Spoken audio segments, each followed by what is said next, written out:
నమస్కారం. ఈరోజు మనం ఒక చాలా ఆసక్తికరమైన అంశం గురించి మాట్లాడుకోబోతున్నాం. వాసుకి అనగానే మనకి వెంటనే ఏం గుర్తొస్తుంది? పరమశివుణ్ణి మెడలో ఉండే ఒక పామును, లేదా పురాణాల్లో వినిపించే ఒక సర్పం అనుకుంటాం కదా. కాని వాసుకి కథ అసలు అంతకు మించి ఉంటుందండి. ఆయన నిష్కామ కర్మకు, అంటే ఏ ప్రతిఫలం ఆశించకుండా చేసే నిస్వార్థమైన సేవకు ఒక పర్ఫెక్ట్ ఉదాహరణ. అసలు ఎవరికీ పెద్దగా తెలియని వాసుకి నిజమైన ప్రయాణం ఎలా సాగిందో ఈ విశ్లేషణలో మనం డీటెయిల్డ్గా తెలుసుకుందాం. ఒక్కసారి ఆలోచించండి, వేరేవాళ్లు సంతోషంగా ఉండటం కోసం ఎవరైనా ఊహించలేని బాధను భరిస్తారా? అదిగాక తిరిగి వాళ్లు ఏమీ ఆశించకుండా అలా చేయగలరా? ఇది కేవలం ఒక ప్రశ్న మాత్రమే కాదండి, ఒక గొప్ప త్యాగమయ జీవితానికి అసలైన పునాది. ఇలా ఏమీ ఆశించకుండా భరించే అంతులేని నొప్పి వెనుక ఉన్న ఆ ఇతిహాస గాథను అర్థం చేసుకోవడానికి ఈ ప్రశ్న మనకు చాలా బాగా హెల్ప్ అవుతుంది. ముందుగా నాగలోకరాజైన వాసుకి గురించి మాట్లాడుకుందాం. ఆయన కేవలం ఒక సర్పం మాత్రమే గాదండి, ఎంతో న్యాయంగా, ఎంతో ప్రేమతో తన రాజ్యాన్ని పాలించిన ఒక అద్భుతమైన పాలకుడు. అసలు ఈ ఇద్దరు సర్పరాజుల మధ్య ఉన్న తేడాను ఒక్కసారి గమనిస్తే మీకే ఆశ్చర్యం వేస్తుంది. ఒకవైపున శేషనాగుడు, ఆయన అపారమైన శక్తికి, ఓర్పుకు ప్రతీక. శ్రీ మహావిష్ణువుకు పాన్పుగా ఉంటూ ఏకంగా ఈ భూభారాన్నే మోస్తుంటాడు. ఇక మరోవైపు వాసుకిని చూస్తే ఆయన స్వచ్ఛమైన భక్తికి, త్యాగానికి బెస్ట్ ఎగ్జాంపుల్. పరమశివుడికి ఆభరణంగా ఉంటూనే ఈ సృష్టికోసం ఆయన పడ్డ కష్టం, భరించిన నొప్పి అంత ఎంత కాదు. ఇద్దరూ గొప్పవారే, కాని వాసుకి ఎంచుకున్నది మాత్రం చాలా కఠినమైన త్యాగమార్గమని చెప్పుకోవాలి. మరి వాసుకి చిన్నప్పటినుంచి ఆయన క్యారెక్టర్ ఎలా డెవలప్ అయిందో ఇప్పుడు చూద్దాం. ఆయనలోని ఈ త్యాగగుణం ఏదో అకస్మాత్తుగా రాత్రికి రాత్రి వచ్చింది కాదండి, అది అత్యంత తీవ్రమైన, ఏమాత్రం చెక్కుచెదరనే భక్తి నుంచి పుట్టుకొచ్చింది. వాసుకి ఎంతటి కఠోరమైన తపస్సు చేశాడో తెలిస్తే నిజంగా షాకవుతాం.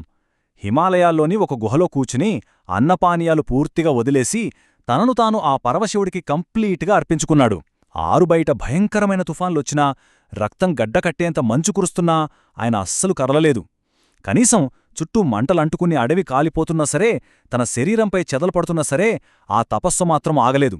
ఆయన నోటినుంచి కేవలం ఓం నమశివాయ అనే జపం మాత్రమే వినిపించేది. ఆ జపానికి చివరికి ఆకాశం గర్జించి ఏకంగా భూమి కూడా కంపించింది తెలుసా? అంతటి కఠోర తపస్సుకు మెచ్చి సాక్షాత్తు ఆ శివుడే ప్రత్యక్షమై వరం కోరుకోమన్నప్పుడు వాసుకి ఏం చెప్పాడో వినండి. నాకు ఏమీ వద్దు, నేను ఎప్పుడూ మీ దగ్గరే ఉంటాను, మీకు సేవ చేసుకోవాలి అని మాత్రమే అడిగాడు. ముల్లోకాలకు ప్రభువైన దేవుడు స్వయంగా వరమిస్తానన్నప్పుడు ఎవరైనా ఏమడుగుతారు? కోరుకున్నంత సంపద, లేదంటే చావులేని అమరత్వం, ఇలాంటివే కదా. కాని వాసుకి మాత్రం కేవలం ఒక నిస్వార్థమైన సేవాజీవితాన్ని మాత్రమే కోరుకున్నాడు. అది ఆయన గొప్పతనం. ఇక వాసుకి త్యాగానికి, ఓర్పుకు అతిపెద్ద టెస్టులాంటి సముద్రమదనం ఘట్టం గురించి మాట్లాడుకుందాం. దూర్వాస మహాముని శాపంతో శక్తులు కోల్పోయిన దేవతలను ఈ సృష్టిని కాపాడే క్రమంలో అసలీ ఘట్టం చాలా చాలా కీలకమైనది. ఆ సముద్ర మథనం టైంలో వాసుకి అనుభవించిన నరకప్రాయమైన వేదన అంతా ఇంతా కాదండి. మందర పర్వతాన్ని కవ్వంగా మార్చినప్పుడు దానికి తాడుగా మారిందెవరో తెలుసా? సాక్షాత్తు వాసుకియే. పర్వతం బరువంతా ఆయన వెన్నెముకపైనే పడింది. దేవతలు, రాక్షసులు రెండూ వైపులనుంచి గట్టిగా లాగుతుంటే ఆ తీవ్రమైన రాపిడికి ఆయన శరీరం అక్షరాలా ఛిద్రమైపోయింది. ఆ భయంకరమైన నొప్పికి నోటినుంచి పోగా, నిప్పులు కూడా రావడం మొదలయ్యాయి. సృష్టిని కాపాడటం కోసం తన శరీరమలా ముక్కలవుతున్నా సరే ఆయన ఆ పర్వతాన్ని ఏమాత్రం విడిచిపెట్టలేదు. అసలు ఈ ఘట్టంలో ఒకవైపు వచ్చిన సంపదలు ఏంటి, మరోవైపు వాసుకి అనుభవించిన వేదన ఏంటి అనేది మీరిక్కడ క్లియర్గా చూడొచ్చు. సముద్రం నుంచి కామధేనువు, కల్పవృక్షం, అమృతంలాంటి ఎన్నో గొప్ప గొప్ప సంపదలు బయటకొచ్చాయి. దేవతలు, రాక్షసులు ఆ విజయాలను చాలా ఆనందంగా పంచుకున్నారు. కాని ఈ ప్రాసెస్లో వాసుకికి దక్కిందేంటి చెప్పండి? నలిగిపోయిన వెన్నెముక, ఆ భయంకరమైన రాపిడి వల్ల కాలిన గాయాలు, అగ్నిని, విషాన్ని కక్కడం, తీవ్రమైన శారీరక అలసట. మిగతావాళ్లు సంపదలు పోగు చేసుకుంటుంటే వాసుకి మాత్రం ఈ నిశ్శబ్ద శారీరక వేదనను తన సొంతం చేసుకున్నాడు. ఈ భావోద్వేగ ఘట్టాన్ని మీరు ఖచ్చితంగా తెలుసుకోవాలి. సముద్రం నుండి హాలాహలం బయటకు వచ్చి దాన్ని పరమశివుడు సేవిస్తున్నప్పుడు తన సొంత శరీరం కాలిపోతున్నా ఏమాత్రం లెక్కచేయని వాసుకి శివుడు ఆ కాలకోట విషాన్ని మింగడం చూసి అస్సలు తట్టుకోలేకపోయాడు. కన్నీళ్లు పెట్టుకుంటూ నేను ఎప్పటికీ మీతోనే ఉంటాను అని చెబుతున్నట్లుగా తన స్వామి మెడను మరింత గట్టిగా హత్తుకున్నాడు. చూశారా, ఆ క్షణంలో ఆయనకు తన ప్రాణసంకటం కంటే తన స్వామి పడుతున్న బాధే ఎక్కువయింది. సముద్రం మథనం పూర్తయిన తర్వాత వాసుకి సేదదీరాడా అంటే అదీ లేదు. ఆయన నిస్వార్థ సేవ అక్కడితో ఆగిపోలేదు. ఎవరికీ కనిపించకుండా తెర వెనక ఉంటూనే అత్యంత క్లిష్టమైన సమయాల్లో తన బలాన్ని ఇతరులకు ఎలా అందించాడో ఇప్పుడు మనం చూద్దాం. వాసుకి హెల్ప్ కేవలం సముద్ర మథనానికే పరిమితం కాలేదండి. ఆయన తెరవెనుక ఒక అదృశ్య వీరుడిలా ఉంటూ ఎన్నో కార్యాలు సాధించాడు. రాక్షసులు నిర్మించిన త్రిపురాలను ఒకే బాణంతో నాశనం చేయడానికి శివుడికొక విల్లు అవసరమైంది కదా, అప్పుడు దానికి తాడుగా మారింది కూడా వాసుకియే. కాని ఆ మహాకార్యానికి ఆయన ఏ క్రెడిటు తీసుకోలేదు. అలాగే మహాభారతకాలంలో ఒక శాపగ్రస్తమైన పాము పుట్టల చిక్కుకున్న భీముడికి శాప విముక్తి కలిగినప్పుడు ఆ వార్త విని సంతోషించిన వాసుకి స్వయంగా భీముడికి 10,000 ఏనుగుల బలాన్ని వరంగా ఇచ్చాడు. ఇతిహాసాల్లో ఇన్ని కీలకమైన ఘట్టాలను మలుపు తిప్పినాగూడా ఆయన ఏనాడూ పేరు ప్రఖ్యాతుల కోసం పాకులాడలేదు. ఇప్పుడు వాసుకి జీవితంలోనే అత్యంత హృదయ విదారకమైన ఘట్టం గురించి మాట్లాడుకుందాం. ఇది ఒక రాజుగా ఆయన లీడర్షిప్కి ఎదురైన అతిపెద్ద ఎమోషనల్ టెస్ట్ అని చెప్పాలి. ఇక్కడ ఒక చాలా బాధాకరమైన విషయముంది. పాములకు తల్లి అయిన కద్రువ తన సవతి సోదరి వినతతో వేసిన ఒక చిన్న పందెంలో గెలవడానికి తన పిల్లలనే అబద్ధం చెప్పమంది. కాని ఆ పాపం చేయడానికి పాములు ఒప్పుకోలేదు. దానికి కోపగించుకున్న తల్లి సొంత పిల్లలనే మంటల్లో పడి కాలిపోవాలని దారుణంగా శపించింది. జన్మనిచ్చిన తల్లే తన వంశం నాశనం కావాలని శపించడం ఎంత క్రూరమైన విడ్డూరమో కదా.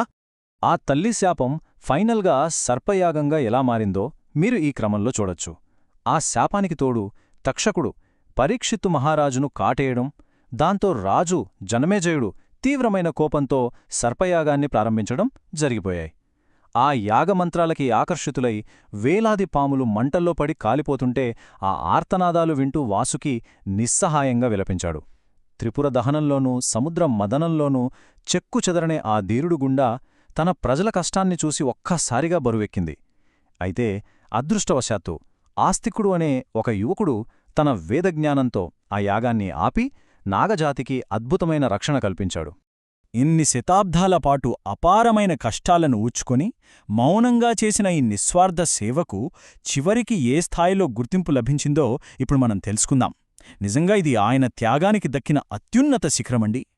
కురుక్షేత్ర యుద్ధంలో శ్రీకృష్ణుడు అర్జునుడికి తన విశ్వరూపాన్ని చూపుతూ చెప్పిన ఈ మాటలు వింటే మీకు రోమాలు నిక్కబొడుచుకుంటాయి. భగవద్గీతలోని విభూది యోగంలో సర్పాలలో నేను వాసుకిని అని స్వయంగా ఆ పరమాత్మే ప్రకటించాడు. ప్రతిఫలం ఆశించకుండా సృష్టి కోసం తన సర్వస్వాన్ని త్యాగం చేసిన ఆ రాజును సాక్షాత్తూ ఆ భగవంతుడే తనలో ఒక అద్భుతమైన భాగంగా గుర్తించాడు. ఒక ప్రాణికి దక్కే ఇంతకంటే గొప్ప గుర్తింపు ఈ సృష్టిలో మరొకటుంటుందా చెప్పండి. అందుకేనండి ఈనాటికి మనం శ్రావణమాసంలో నాగపంచమి ఎందుకు జరుపుకుంటామో దీని ద్వారా స్పష్టంగా అర్థం చేసుకోవచ్చు. ఇది కేవలం పాములపై ఉన్న భయంతోనో సాధారణ భక్తితోనో చేసే పూజ మాత్రమే కాదు. ఇది సృష్టికోసం ఇతరుల మేలుకోసం ఏమీ ఆశించకుండా అన్నీ భరించిన ఆ నిస్వార్థమైన రాజు వాసుకి గొప్పతనానికి మనమిచ్చే ఒక ఘనమైన నివాళి. ఆయన త్యాగాలను గుర్తుచేసుకుంటూ ఎంతో కృతజ్ఞతతో మనమీ పండుగను జరుపుకుంటాం. ఇక ముగింపుగా ఒక చిన్న ఆలోచనాత్మకమైన ప్రశ్నతో ఈ విశ్లేషణను ముగిద్దాం. కీర్తి కోసం, తక్షణ ప్రతిఫలాల కోసం పరిగెడుతున్న ఈ ఆధునిక ప్రపంచంలో పూర్తిగా తెరవెనుక ఉండిపోయి ప్రపంచాన్ని రక్షించే ఇలాంటి నిజమైన గొప్పదనం మనకు ఎంత తరచుగా కనిపిస్తుంది?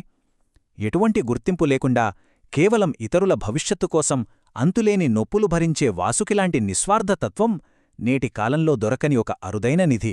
ఈ సత్యం గురించి మనమందరం ఖచ్చితంగా లోతుగా ఆలోచించాల్సిన అవసరముందండి. ఏమంటారు?